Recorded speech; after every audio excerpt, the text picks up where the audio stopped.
अपनी तरफ पा रहे हैं। बड़ी मस्त भगवदाकार वृत्ति थी। ये धाम है।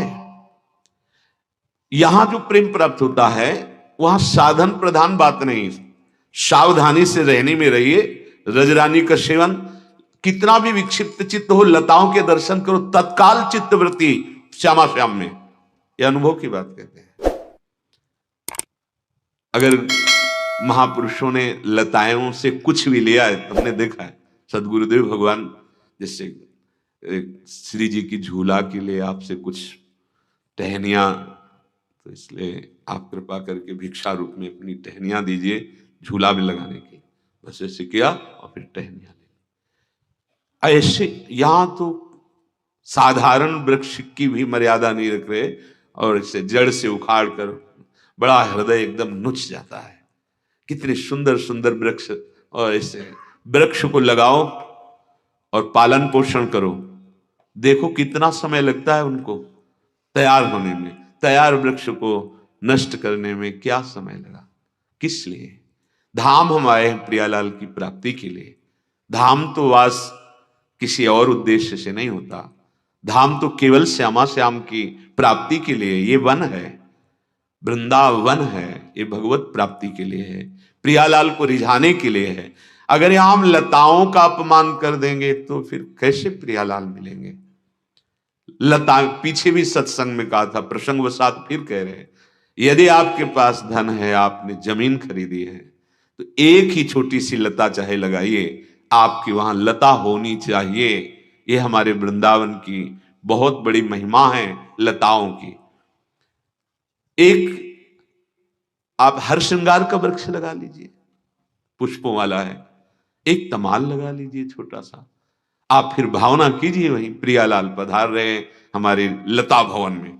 दो लताओं में ही लता भवन, मालती माधवी ऐसी लताएं हैं, उनको लगा लीजिए जो बेल रूप में हैं। पर प्रायः जहां लताएं होती हैं वहां देखा जाता है पहला कार्य होता है उन लताओं का विनाश। हरिराम व्यास जी 500 वर्ष पहले लिख गए, अब मुझे चैन नहीं पड़ रहा है, लोग लताओं को काट रहे हैं। 500 वर्ष पहले। अब तो देखो कहां लताओं के ज्यादा दर्शन। अब थोड़ा सा महामहिम श्री स्वामी जी महाराज की कृपा में डूबे हुए टटिया स्थान में आप देख लीजिए, मदन टेर के पास जो थोड़ा, और इसके बाद लताओं का धीरे धीरे अंतर ध्यान।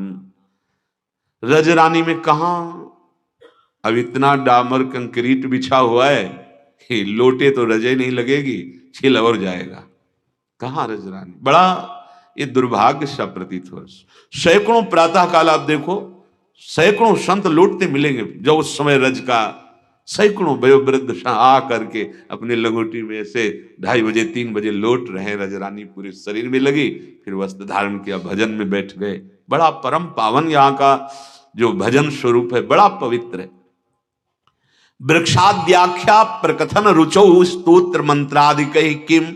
बड़े बड़े स्तोत्र और बड़े बड़े सिद्ध मंत्रों की भी जो अनुष्ठान करने से फल वृत्ति है, वो केवल यहाँ के वृक्षों का आलिंगन कर, दर्शन करके और ये स्मरण कर, अच्छा ये तमाल है, ये कदम्ब है, ये आंवला है, ये अशोक है, ये नीम है, ऐसा इनका नाम चिंतन हुआ, आलिंगन किया, तो बड़े बड़े स्तोत्र और मंत्रों के अनुष्ठान से जो फल है वो ऐसे सहज हो गया।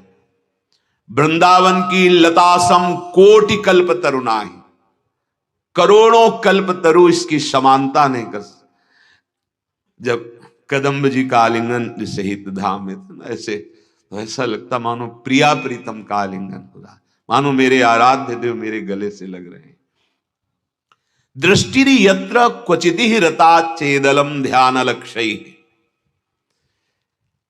श्री वृंदावन धाम में कहीं भी दृष्टि पड़े, कहीं भी कोई ऐसी जगह नहीं जहां हमारी प्रियालाल विचरण ना करते हो, जहां प्रियालाल की लीला ना हो। अगर आपने वृंदावन के दर्शन कर लिए तो अब और कहीं तुम्हें दर्शन करने की आवश्यकता नहीं। भाव है, मना नहीं कर रहे, अर्थात आपको सब कुछ प्राप्त हो गया। ये वैकुंठ का भी मूल है श्रीधाम वृंदावन। पीछे के श्लोक में था कि श्रीधाम वैकुंठ भी इसी से है। ये अनादि अनंत महिमा में महामाधुर्य रस धाम है और श्री वैकुंठ धाम ईश्वर धाम है। कैसे?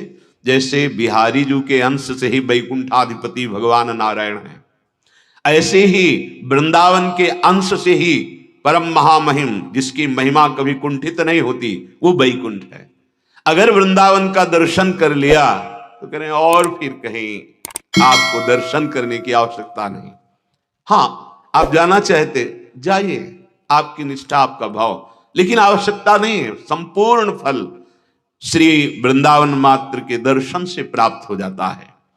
सेयम प्राप्ति ही कोटि चिंतामणि नाम, सेयम तृप्ति ही कोटि पीयूष पानात। यदि आपने वृंदावन का सेवन कर लिया तो करोड़ चिंतामणि मिलकर जो आपकी कामना नहीं पूर्ण कर सकती, वो वृंदावन कामना पूर्ण कर देगा। यहां आना, यहां दर्शन करना, यहां कुछ क्षण रुकना बहुत बड़ी बात हो गई, यदि अपराध न करें।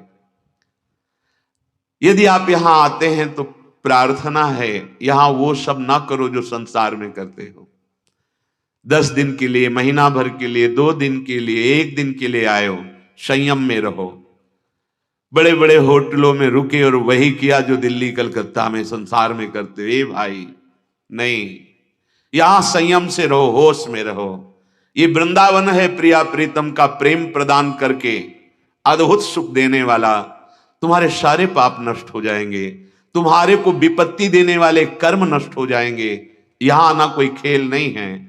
लाडली जी की असीम कृपा से आप प्रार्थना है हाथ जोड़कर, यदि आप बाहर से आए हो तो यहां वो मत करना जो संसार में करते हो।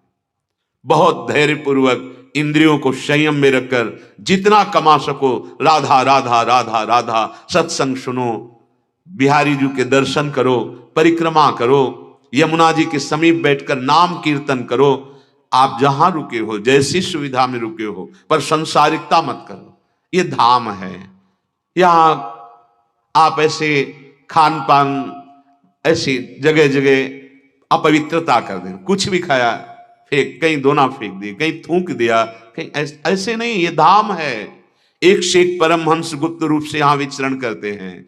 प्रियालाल यहां विहरण करते। तुम्हें होश में रहना है, गंदगी नहीं फैलाना, बहुत सावधान। आपको अगर थूकने का वेग आ रहा है तो आप रुके रहिए। जहां आपको नाली, जहां ऐसा दिखाई दे कि किसी के पैर न पड़े, वहां थूके। आपको लघु शंका रोके रखिए। ऐसी जगह जहां किसी वैष्णव के पैर न पड़ जाए, कहीं किसी को अपवित्रता न हो जाए। ये धाम है।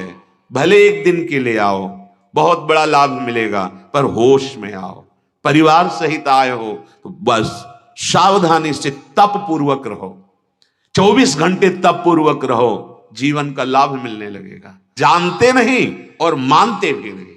अपने लोगों का कार्य है आपका मंगल, आपका कैसे सुख बढ़े, मंगल हो। पर जैसे छोटा बच्चा है ना, उसको माँ स्नान कराना चाहती तो बुरा लगता है, ऐसे ही छोटे बच्चे हैं अज्ञान की धरा में। संत जन बुरा नहीं मानते, जानते हैं कि भगवान की माया के द्वारा बुद्धि अपहृत हो गई। पर यदि आप हमारी प्रार्थना माने, धाम में आकर ऐसी कोई नशा, ऐसा कोई गलत आचरण ना करें, तो 24 घंटे वास मात्र से आपके पूरे जीवन का काम बन जाएगा। आपको नरक नहीं जाना पड़ेगा, आपका मंगल शुरू हो जाएगा। कह रहे सेयम प्राप्ति ही कोटि चिंतामणि नाम। एक चिंतामणि सारी चिंताओं का नाश कर देती है। करोड़ों चिंतामणि वृंदावन की समानता नहीं कर सकती, क्योंकि प्यारी जी के चरण चिन्हों से युक्त भूमि है। सेयम तृप्ति कोटि पीयूष पानात। अमृत पान किए हुए देवता भयभीत रहते हैं, अमृत पान किए हुए देवता वासना से युक्त रहते हैं। लेकिन ये प्रेमामृत ऐसा वृंदावन पिलाएगा, ना कोई वासना रह जाएगी, ना कोई भय रह जाएगा। असीम अपार आनंद की अनुभूति। जो वृंदावन का सेवन करता है, कोई कामना अधूरी नहीं रह जाएगी। और ऐसा प्रेमामृत का पान होगा, ब्रह्मादिक के भोग सब विषम लागत है। सेयम सम्यक भक्ति सन्मुक्ति कोटिर। अगर वृंदावन का सेवन करने का सौभाग्य मिल गया तो ऐसा भक्ति का प्रेम सुख मिलेगा जहां करोड़ों मोक्ष लघु हो जाते हैं। श्रीपाद कह रहे हैं जो मोक्ष सुख को प्राप्त महापुरुष हैं। यक्षी वृंदारण्य आत्मार्पणेद्या। वो बड़ा भाग्यशाली है जिसने वृंदावन को आत्मसमर्पण कर दिया, अर्थात अखंड वृंदावन वास। उसके भाग्य की महिमा क्या कहना। पर वो भी कम नहीं है जो वृंदावन का आश्रय लेकर वृंदावन की रसोपासना में अपने चित्त को लगाए हुए हरिराम व्यास जी प्रिया प्रीतम से प्रार्थना करते हैं कि जीवत मरत अब वृंदावन सरने, मेरा जीवन मेरी मृत्यु श्रीधाम वृंदावन, अब नहीं। कितना प्रेम वृंदावन से हरिराम व्यास जी को। उनके शिष्य मधुकर शाह जी, परिवार के जन सब आए, बहुत प्रार्थना की, ना यहां से नहीं जाएंगे। तब एक उपाय सूझा कि अगर गुरुदेव कह दे तो हरिराम व्यास जी बड़े विद्वान और महाभागवत, हरिवंश महाप्रभु से प्रार्थना की कि जय जय ये यहां रहेंगे तो इनका परम लाभ है, और अगर ये ओरछा गए तो लाखों लोगों को भक्ति में डुबो देंगे, आप आदेश कर दो। हां, सरल स्वभाव महाप्रभु का, हां ठीक है। अब जब ये सूचना मिली कि महाप्रभु ने कह दिया हां ठीक है, अब तो बहुत विकल हो, गुरु आज्ञा और धाम छोड़कर जाना अब तो जी नहीं पाएंगे। बस लताओं को पकड़ पकड़ के, जैसे कोई बच्ची विदा होती ब्याह के समय तो अपने सुहृद जनों को चिल्ला चिल्ला के रो रहे, ऐसे विकल होके कि अगर किसी ने कहा तो प्राण निकल जाएंगे। तो पारिवारिक जन और मधुकर शाह जी ने देखा महाप्रभु ने कह दिया था, उनकी हिम्मत नहीं पड़ी हरिराम व्यास जी से कहने की कि आप ओरछा चले, वापस चले गए। ये इतना वृंदावन के प्रति आसक्ति, हिम्मत नहीं पड़ी उन लोगों की महाप्रभु के कहने पर भी कि हरिराम व्यास जी से कह दे, चिल्ला चिल्ला कर मैं नहीं जी पाऊंगा वृंदावन के बिना। जीवत मरत वृंदावन सरने, सुनहु सुचित हुए श्री राधा मोहन, यह बिनती मन धरने। सुन लो मेरी बात, हे श्यामा श्याम, हे राधा मोहन, मेरी प्रार्थना सुन लो, मेरी विनती सुन लो और अपने मन में धर लो कि अब हम वृंदावन से जाने वाले नहीं। जीवत मरत वृंदावन शरणे, मेरा जीवन और मेरी मृत्यु अब वृंदावन ही है। बड़े भाग, बड़ो भाग वृंदावन पायो, बड़ी बात बन गई। जिसके मन में ये बात आ जाए भाई, बहुत बड़ी बात बन गई। नहीं तो महिमा सुनकर के बड़ी बड़ी कोठी बनी है और उनमें एक सेवक रहता है, स्वामी को फुर्सत नहीं आने की, रहने की, पक्की बात है, ये देखा है। बड़ी लाडली की कृपा होती तो हम उनको प्रणाम करते हैं जो यहाँ रिक्शा चलाते हैं, यहाँ दूसरों के घरों में सेवा करके वृंदावन वास प्रणाम करते हैं। कोई पोछा लगा के, कोई घर का काम करके, जो चंद जीवन उपयोगी वस्तुओं के लिए पैसे मिले उनसे, और सत्संग सुनना, भजन करना, तिलक लगाए हैं, रिक्शा चलाए, जो चंद रुपए मिले, परिवार का पोषण, वृंदावन का प्रणाम है उनको, जीवन धन्य है उनका। इन किन प्रकारेण वो लाभ मिल रहा है जो बड़े बड़ों को नहीं मिलता। श्यामा श्याम, आपसे प्रार्थना है, मेरी ये प्रार्थना आप सुनो और मन में धरो कि अब मुझे जीते जी वृंदावन से बाहर मत जाने देना। आप कुछ ऐसा कर देना मेरे मन की दशा कि किसी स्थिति में बाहर न जाऊं। ये बात बन जाएगी अनंत जन्मों की बिगड़ी बात।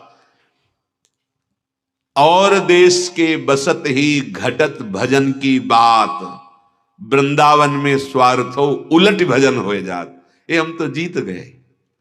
हमारा वृंदावन, मेरा वृंदावन, प्राण वृंदावन, सर्वस्व वृंदावन, परवाह नहीं, जीता दिया लाडली ने, धाम के वासी। जरा सोचो मन में, आप कौन हैं? बोले अखंड वृंदावन वासी, धाम वासी। आप क्या?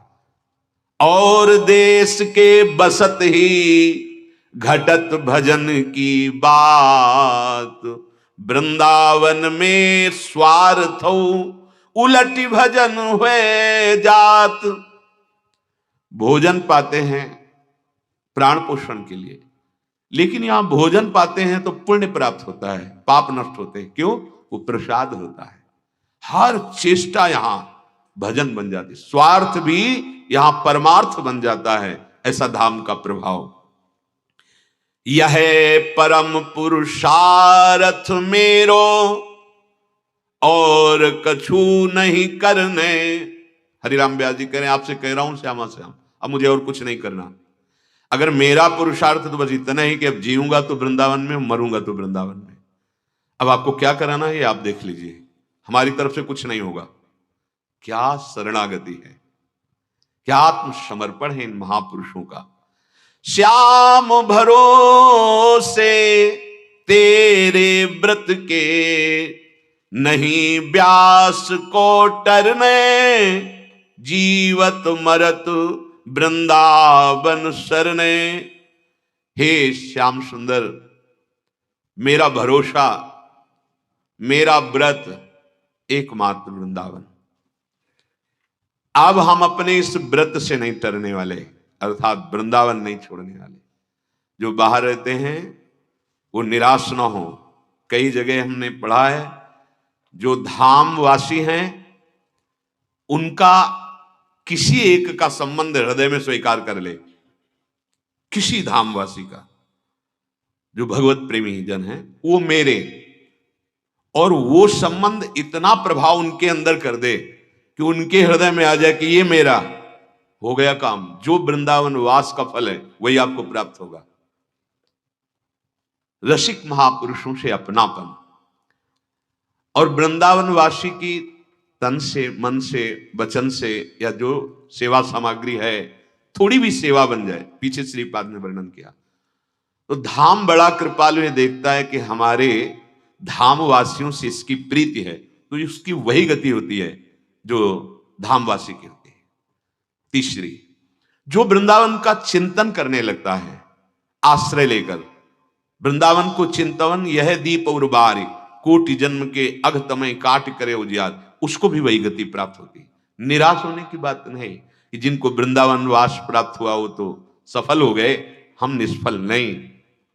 ये पद्धति आप स्वीकार करें। आश्रय, वृंदावनवासी के प्रति आसक्ति, थोड़ी सी भी सेवा, वही गति प्रदान करेगा। श्री भगवान अर्जुन को बता रहे हैं कि सिद्ध पुरुष की क्या गति, उसके लक्षण क्या हैं, उसका बोलना कैसा, उसका बैठना कैसा, उसका व्यवहार कैसा। पीछे आप सुन चुके हैं लक्षण, और जो बोलने की बात कही थी उसमें हृदय की स्थिति को बताया था। जो बैठने की बात कही गई थी उसमें बताया गया था जैसे कछुआ अपने 6 अंगों को समेट करके सुखपूर्वक बैठता है, भय रहित, ऐसे ही वो सिद्ध महापुरुष 5 ज्ञानेंद्रिय, 1 मन, इन 6 को संपूर्ण संसार के भोगों से हटाकर परमात्मा में स्थित रहता है। अब यहां भगवान ने बताया कि यदि आपने 5 ज्ञानेंद्रियों को भोगों से तो हटा लिया पर परमात्मा में स्थित नहीं है तो लाभ नहीं मिला। मान लो आप जितेंद्रीय हैं, मनोनिग्रही हैं, लेकिन भगवत तत्व का ना ज्ञान हुआ है ना प्रेम, तो अभी टिकाऊ स्थिति नहीं है। उसे सच्चा अनुराग या ज्ञान नहीं कहते, क्योंकि यततो ह्रापि कौन्तेय पुरुषस्य विपश्चितः इंद्रियाणि प्रमाथीनि हरन्ति प्रसभम मनः। बहुत जोर की बात है। जो विषयी पुरुष है उनकी तो ये बात ही नहीं, तो सिद्धों की तरफ बात की जा रही है। जिसने अपनी इंद्रियों को जीत लिया है, मन का निग्रह कर लिया है, पर परमात्मा में स्थिति नहीं आई है, तो अभी टिकाऊ बात नहीं है, चाहे 20 वर्ष जितेंद्रीय रहा हो। ध्यान देने का विषय है, उपासक को कितना सावधान रहना है। हे कुंती नंदन, रस बुद्धि भोगों में है, इंद्रियों से भोग नहीं है, तो यत्न करने पर भी विद्वान उपासक की भी प्रमथनशील इंद्रियां संयोग प्राप्त होने पर बलपूर्वक उसे गिरा देंगी। ये ध्यान देने की बात है। इसीलिए जब तक वास्तविक सब में भगवान का दर्शन ना होने लगे, तब तक बिल्कुल अपने को यह ना समझे कि मैं जितेंद्रिय हूं, मुझे कोई भ्रष्ट नहीं कर सकता, कभी नहीं। ये भगवान सावधान कर रहे हैं। जब तक रस में स्थिति ना हो जाए, तब तक उपासक के गिरने की पूरी गुंजाइश है। चाहे वो 20 वर्ष से जितेंद्रिय हो चुका हो, 20 वर्ष हो गए, जितेंद्रिय है, पर वो गिर जाएगा। अगर वो कहीं संयोग को प्राप्त हुआ तो भगवान कह रहे इंद्रियाणि मनः प्रसभम हरंती, ये दोनों का स्वभाव है मथन करके इतनी व्याकुलता पैदा कर दे कि फिर गिरी ही जाए।